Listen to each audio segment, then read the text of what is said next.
Olá a todos! A gente está vivendo um momento de desemprego muito alto. Além disso, desde o início da pandemia, a crise econômica decorrente dela tem sido muito comparada com a Grande Depressão dos anos 30, que foi um momento em que nos Estados Unidos a taxa de desemprego atingiu 30%. Além disso, no Brasil, a gente está vivendo níveis recordes de informalidade. A informalidade vem aumentando mesmo antes da pandemia. Então, é de suma importância entender o impacto que tem sido gerado sobre o mercado de trabalho. Esse é, portanto, o tema da pílula de hoje, a pílula número 10. Em primeiro lugar, é importante conceituar o que são os desempregados. Diz respeito ao número de pessoas que estão em idade para trabalhar, ou seja, acima de 14 anos, mas que não estão trabalhando. Elas estão disponíveis no mercado de trabalho, tentam encontrar trabalho, mas não encontram esses postos de trabalho. Em segundo lugar, é importante tratar a medição, que é feita pela Pesquisa Nacional por Amostra de Domicílios, a PNAD, contínua do IBGE. A PNAD, ela analisa flutuações trimestrais da força de trabalho e, portanto, então, faz essa análise da evolução do mercado de trabalho.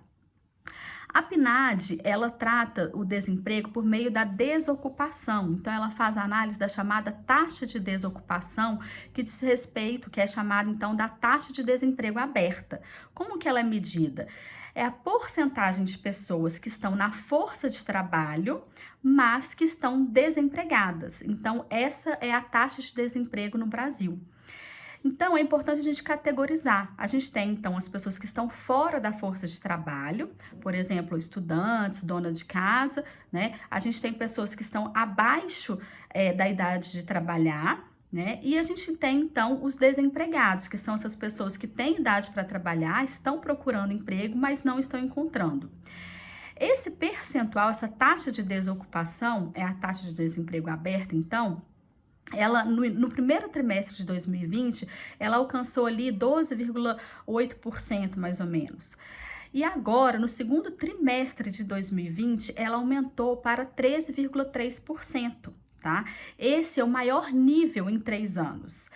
A despeito de parecer que essa taxa não está muito alta, né, principalmente se a gente analisa o momento, né, a gente está vivendo uma crise aguda, né, esse número, ele tem alguns detalhes por trás dele que são de suma importância, a gente precisa comentar. O detalhe técnico por trás desse número da taxa de desemprego é que, apesar de ter havido uma queda no número de empregos, né, ou seja, tem havido uma queda da ocupação no mercado de trabalho, a desocupação, a taxa de desemprego aberta, ela não tem aumentado. Por quê? Essas pessoas que perderam seus empregos, elas não estão procurando novos postos de trabalho. Por quê? Elas não estão acreditando que se elas saírem para procurar trabalho, elas irão encontrar trabalho. Então, apesar de ter havido uma perda muito grande, quase que 9 milhões de trabalhadores perderam seus empregos, a taxa de desocupação ela tem permanecido relativamente estável.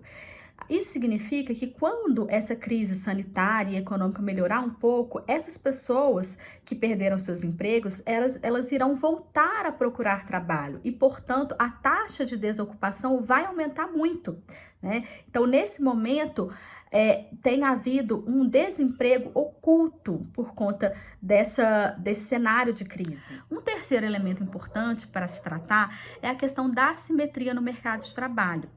O nível de informalidade, ele já era recorde antes da pandemia, né? A gente tinha 41% no mercado de trabalho era informal, porque essa taxa de desocupação medida pelo IBGE, ela mede tanto o emprego formal como o informal. E o que tem acontecido agora na pandemia? A maior parte das perdas de emprego aconteceram no setor informal. Então, cai o número de postos de trabalho, né, formais, mas cai em maior magnitude os empregos informais, tá? Além disso, uma questão importante é que houve, na pandemia, um aumento da renda média do trabalho, que parecia ser uma boa notícia, né? Mas não é, porque, segundo o IBGE, o trabalhador formal recebe mais do que o trabalhador informal.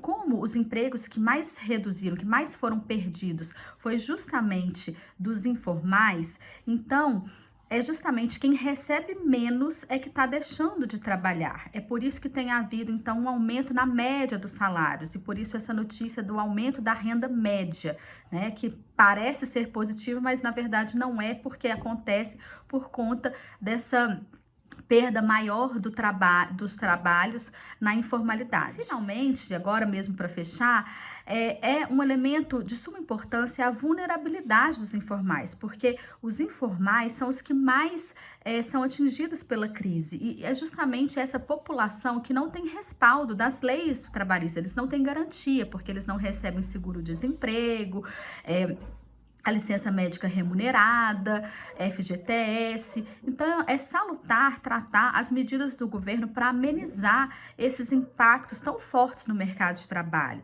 tanto sobre os formais, né, como a MP, que permitiu a redução da jornada de trabalho, dos salários, como também dos informais, né, o auxílio emergencial, mas tudo isso é tema para outra pílula. Obrigada!